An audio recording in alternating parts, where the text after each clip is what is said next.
Hello guys! Magandang tanghali sa inyong lahat guys. Nandito kami.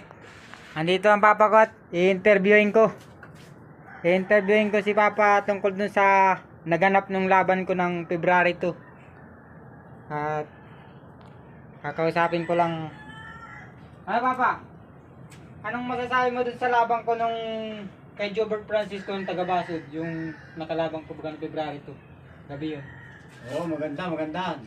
The best sana eh. Kaya lang hindi mo ginamitan ng extra power. Pero anong sa tingin mo, panalo talaga ako? Oo, panalo. Oo, panalo tayo. Panalo. Alam ng maraming tao no? Alam ng maraming tao mga nanood, panalo talaga ang taga-Paracali. Oo. Pero Pero may kulang. may kulang lang. Hindi ginamitan ng extra power ay. Yung parang lang ganito yung gigil ba? Oo. Ito kay Van Damme. Yung pelikula ni Van Damme, sinausaw yung kanya yung May potpot o kamay. may putput sa kamay, sinausaw sa bubog. Tapos pinapatanggal doon sa kanyang siyota. Alisin mo dali! Nagmamadali na. Ayun, sinipa yung kalaban. Pagsak. Harap. Hindi niya, binanata ba yun? Uppercut, kaliwa. Boom. Yo.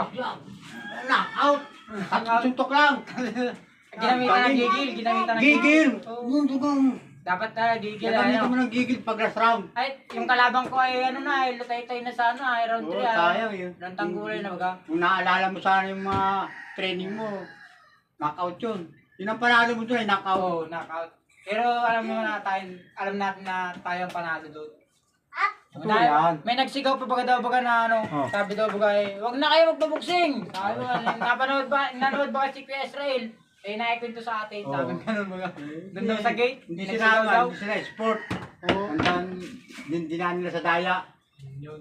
Yung sport na sana, panalong Paracali. Panalo tayo doon. The best. Okay, the best. Congrats!